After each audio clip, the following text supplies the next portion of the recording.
The terrorist was about to shoot her. Then a Navy SEAL and his K9 appeared. Before we begin, tell us where you're watching from. And if this story touches your heart, please subscribe, like, and share it, because sometimes courage doesn't wear a uniform. Sometimes it wears fur, breathes through pain, and stands between darkness and the innocent. The air trembled with the distant echo of gunfire. The once bustling Syrian street was now a graveyard of silence, dust, and shattered glass. Chloe Reed pressed her back against a cracked wall, her trembling hands clutching the fabric of her medical bag.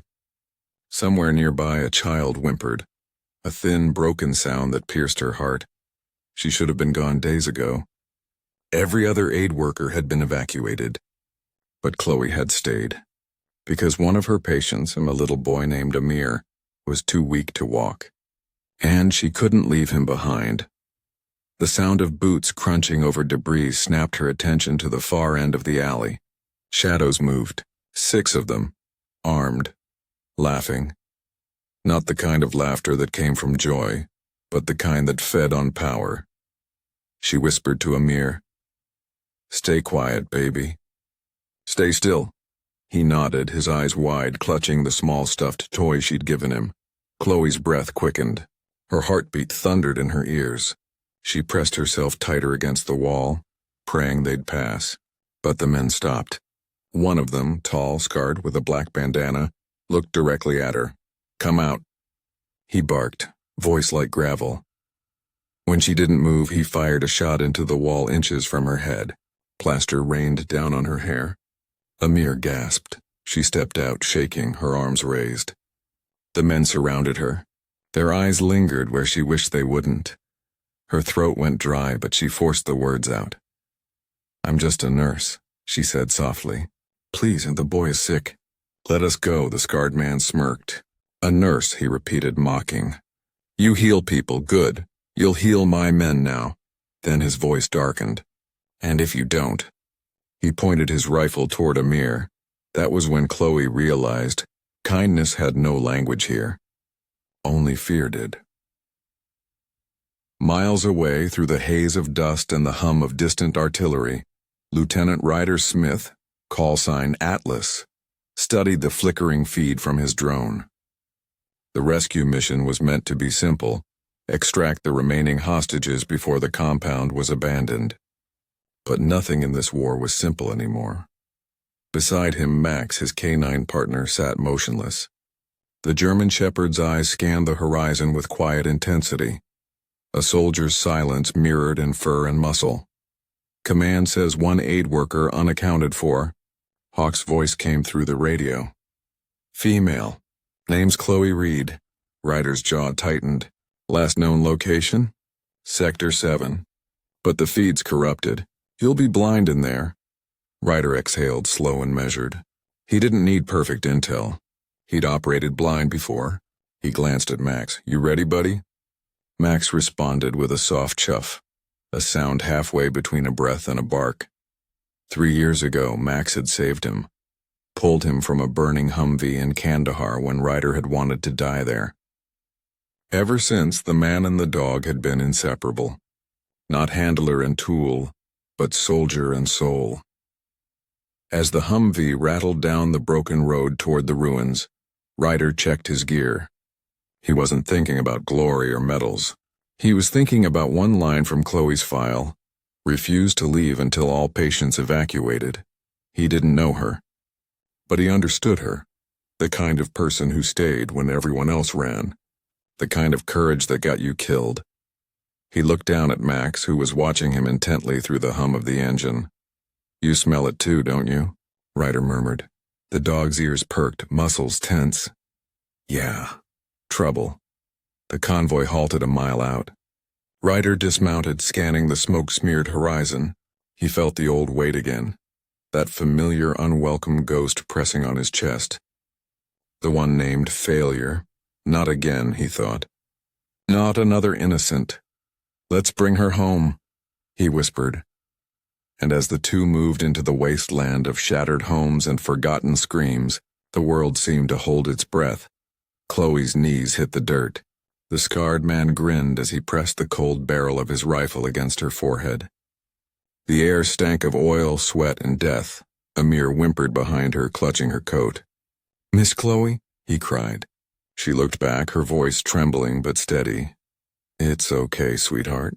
Don't be afraid." She wasn't okay, but she wanted him to believe someone could be. The man barked something in Arabic, and one of his soldiers dragged Amir away. Chloe screamed, struggling to reach for him, until a rifle butt slammed into her stomach. The air rushed from her lungs. She crumpled, gasping in the dirt. The scarred man crouched beside her, lifting her chin with the muzzle of his gun. "You Americans think you can save everyone," he hissed. "But who saves you?"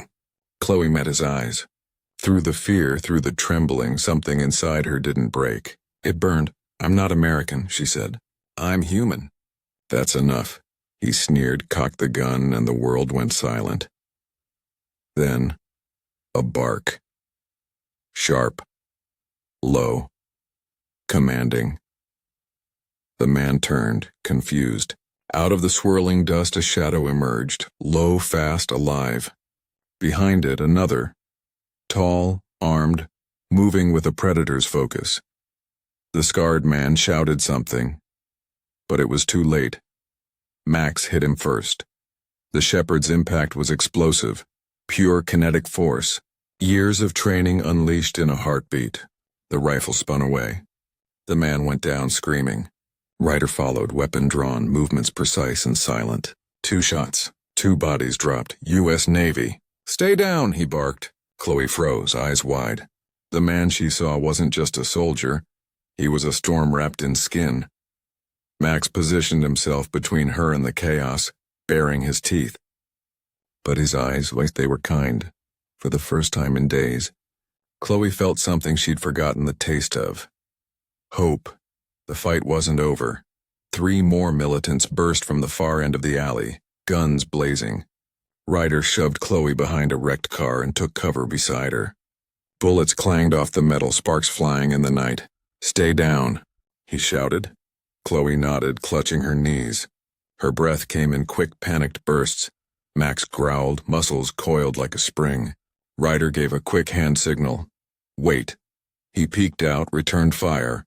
1 down, 2 moving closer. His rifle clicked empty. "Reloading," he yelled. But the next sound wasn't his weapon.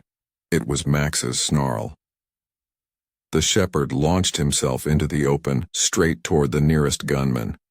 The man fired, wild and panicked. Ryder's heart seized him, but Max was faster. He hit the man squarely in the chest, knocking him into a wall. "Max, heal!" Ryder shouted. But before the dog could retreat, another muzzle flashed. The bullet caught Max in the side. He yelped, a raw, heartbreaking sound, and stumbled, legs buckling. "No!" Ryder's scream tore through the chaos. He rushed forward, firing until the last shooter fell. Then but silence, the kind that isn't peace but aftermath. He dropped to his knees beside Max, pressing a trembling hand to the bleeding wound. "Stay with me, buddy. Stay with me." Max's eyes fluttered, his breath short and ragged. Chloe crawled beside them, tears streaking through dust on her cheeks. "Let me help," she pleaded, pulling gauze and antiseptic from her bag. Her hands shook, but her voice didn't. Ryder looked at her, and in that moment words weren't needed. A soldier and a nurse united by the same desperate will. Save him. The desert wind whispered around them, carrying the echo of gunfire away into the night. But as Chloe pressed the bandage against the wound, she felt Max's heartbeat slow under her hand, and her own began to break. Because sometimes the bravest hearts bleed the quietest. The night bled into a dim gray dawn. Ryder sat with his back against the crumbling wall of an abandoned bakery, his shirt soaked with sweat and dust. Max lay beside him, chest rising shallowly beneath a makeshift bandage. Chloe had done everything she could, stitching through tears, improvising with trembling hands and what little supplies she had left. She sat opposite him now, staring at the dog with a kind of fragile prayer in her eyes. Amir, still weak, leaned against her arm. The boy's small hand brushed Max's paw. "Is he gonna die?" Amir whispered. Ryder didn't answer right away. He stared at the horizon, a smear of gold pushing through the smoke. Before speaking softly, "Not today." Chloe looked up at him, her voice barely above a breath. "You really believe that?" Ryder exhaled. "Belief isn't part of the job, but he's fought harder than most men I've known." For a moment neither spoke. The world was too quiet, the air too still. Then Max stirred and a faint, almost imperceptible whine. Ryder's head snapped down. "Hey, that's it, buddy. Come on, talk to me." Max's paw twitched, brushing Ryder's wrist. His eyes cracked open, clouded but alive. Chloe covered her mouth, a sob escaping through her fingers. Ryder felt the world return. Color, sound, breath. He pressed his forehead gently to Max's. "You're too damn stubborn to quit, huh?" Chloe smiled through her tears. "He's got your spirit." Ryder met her eyes, and for the first time since Kandahar he felt something unfamiliar rising in him. Not guilt, not duty. Something gentler. Something human. Outside, distant thunder rumbled, not from the sky but from approaching engines. Ryder's instincts sharpened instantly. "We have to move," he said, "because in war even miracles don't get long to rest." They moved fast and low through the ruins, following the broken highway that led toward the extraction point. The desert heat was rising again, baking the ground and filling the air with that dry, metallic scent of blood and dust. Ryder carried Max in his arms, every step sending a jolt of pain through his own bruised ribs. Chloe helped Amir walk, her free hand steady on the boy's back. "How far?" she asked, her voice strained. "2 clicks, Ryder said.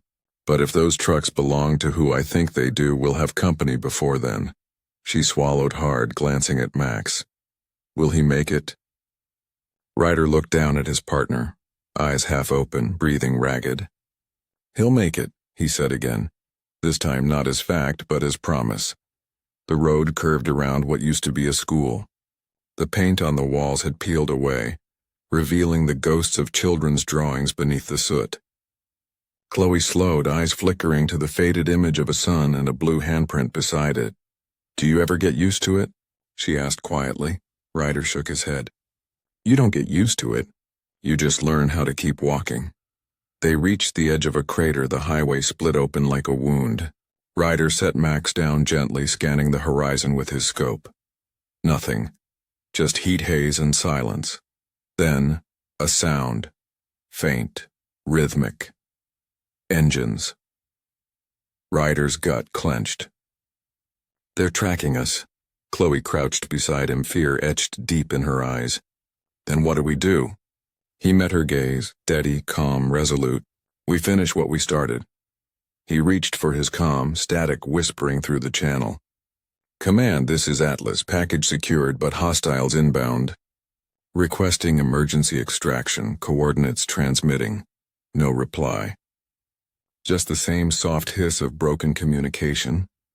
Ryder closed his eyes for half a second, the weight of every past failure pressing on him. Then he opened them, clear, focused, alive. He checked his weapon, looked to Max, then to Chloe. "Stay behind me," he said quietly, "no matter what." And for a fleeting heartbeat, Chloe believed they just might make it. The first truck appeared out of the heat, an armored pickup, mounted gun glinting in the sun. Behind it, 2 more. Ryder's pulse steadied. He had 1 rifle, 2 clips, and a wounded dog. "Down," he shouted, pushing Chloe and Amir behind a concrete barrier. Bullets shredded the sand around them, a hurricane of noise. Max, despite his wound, dragged himself forward, snarling, the warrior's spirit still burning inside him. Ryder fired, each shot controlled, deliberate. 1 gunner fell, another ducked. But they were outnumbered, hopelessly. "Ryder!" Chloe cried out, clutching Amir close as debris rained around them. "You can't hold them all." He didn't answer. His mind was already calculating distance, wind, timing.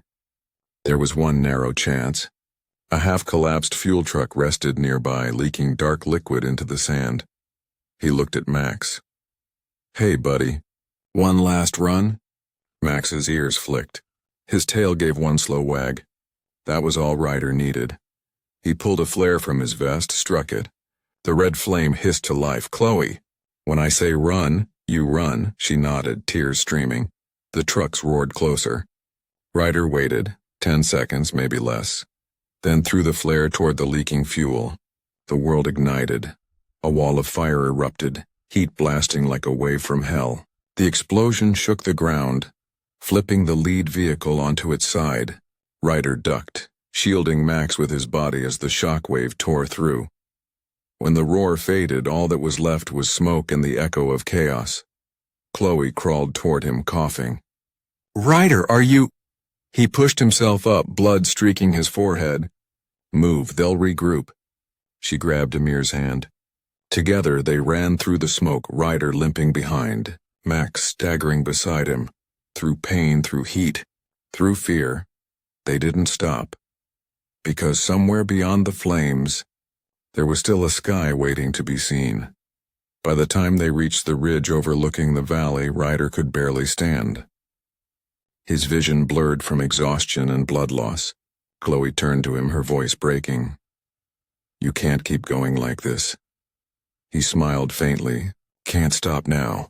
Max collapsed beside him, panting heavily. His eyes met Ryder's, and in them something wordless passed. Gratitude. Farewell. Faith. Chloe knelt beside the dog, placing her palm over his chest. "He's cold." Ryder tore a strip from his sleeve, wrapping it around Max's wound tighter. His hands shook. "Come on, buddy. You're not done yet," but inside he felt it, that terrible knowing. He'd seen too many soldiers fade like this. The sound of rotor blades thundered faintly in the distance. A helicopter. Chloe looked up. "They heard your signal." Ryder exhaled, relief trembling through his voice. Took them long enough, but then gunfire. From below. The trucks had found them. Bullets chewed into the ridge, dirt spraying over their faces. "Go," Ryder shouted. "Get the kid to the chopper." Chloe hesitated, shaking her head. "Not without you." He grabbed her arm, not roughly, but with the kind of strength that comes from love disguised as command. "I'll cover you." "That's an order." Tears streamed down her dust-covered cheeks. "You're not my commander." Ryder smiled weakly. "No, but he is." He nodded toward Max, still alive, still trying to rise. The dog looked at her, tail barely twitching. It was as if even in his dying breaths he was telling her, "Go, live." Chloe pressed her forehead to Max's and whispered, "Thank you." Then she lifted Amir and ran and through the dust, through the firelight, toward the rising blades of salvation. Ryder turned back toward the enemy line. Rifle raised, the horizon glowing orange with dawn, and beside him, broken but unbowed, Max stood one last time. Two warriors, like one man, one soul, ready to face whatever came next. The cave wasn't a sanctuary. It was a tomb waiting to be sealed. Ryder realized it the second his night vision flickered back on. In the distance, a soft red dot blinked on the far wall. Motion sensor. His pulse spiked. "Down." "Everyone down," he hissed. He lunged toward Chloe, pushing her behind a boulder as the cave erupted with light and sound. A chain of explosions tore through the passage, echoing like thunder. Dust choked the air. Max barked once, sharp, commanding, before the shockwave flung him into Ryder's arms. When the rumble faded, Ryder's ears rang. His shoulder bled where shrapnel grazed him, but they were alive. Barely. "Amir," Chloe gasped. The boy coughed, crawling from beneath debris. Ryder grabbed him and pulled him close, scanning the flickering tunnel. "They're hurting us," Ryder muttered, "driving us into the open." Outside, the hum of engines and boots crunching gravel grew closer. Hassan's men were tightening the noose. Ryder knew one thing about war. Whoever controls the shadows survives. He set traps, using broken gear and tripwires, blending them into the cave's debris. Then with a nod to Chloe, he whispered, "No matter what happens, keep him quiet. When I move, you move." Max, sensing the shift, rose slowly. His eyes glimmered, not with fear, but loyalty. His bandages were soaked through, yet he stood firm beside Ryder, silent as death. The first enemy entered, flashlight slicing through the darkness. He never saw the wire. The explosion swallowed him whole. Chaos erupted, shouts, gunfire, dust clouds, and Ryder became a ghost. He moved through smoke like a wraith, striking, vanishing. Every time an enemy called out, Max answered with a snarl from the dark, but then a voice echoed through the chamber. Calm, venomous, Ryder Cole. "I've been waiting for this, Hassan." The butcher himself, Hassan, stepped into the firelight, rifle leveled, his men fanning out behind him. "You could have lived, American," he sneered. "But you chose her." Ryder's grip tightened. "You killed my brothers. You think I'd ever walk away from that?"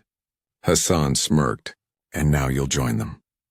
Before he could pull the trigger, a low growl cut through the noise. Max, limping but unbroken, lunged from the smoke, straight at the gunman. Gunfire erupted. Hassan's men fired wildly. Chloe screamed. When the smoke cleared, Hassan was down and bleeding from his arm, and Max lay still, motionless in the dirt. Ryder's roar was animal.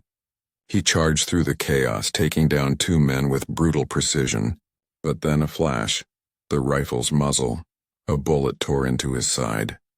He fell beside Max. Chloe crawled to him, tears streaking her face.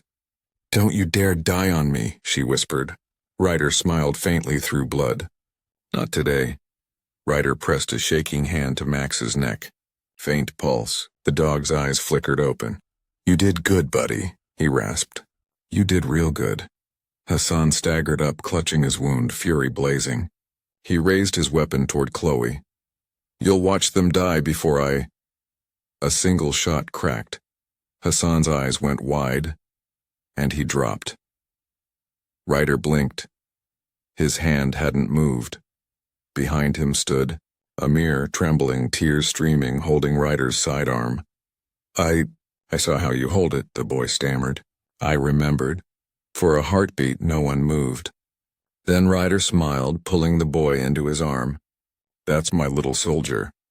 Sirens wailed in the distance. American rescue convoy closing in. As the sun broke over the horizon, Chloe pressed her hand over Ryder's wound, whispering, "You saved us all." Ryder looked down at Max, who lifted his head weakly, and whispered the words he'd once promised. "Together till the end." And for the first time in days, the desert was silent, not from fear but peace. Helicopter rotors thudded above the desert, kicking up waves of dust and light. The rescue team, Ryder's own SEAL brothers, descended fast. They swept the field, securing survivors' weapons and bodies. A medic rushed to Ryder's side, but he waved him off.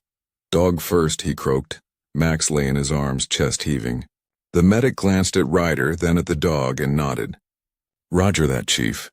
As they lifted Max into the chopper, Chloe clutched Amir close, tears of relief blurring her vision. For the first time since her abduction, she allowed herself to breathe. Ryder slumped into the seat beside them. Blood streaked his side, but his eyes never left Max. "He's my partner," Ryder whispered. "Don't you quit on me now, soldier." The medic injected something into Max's IV.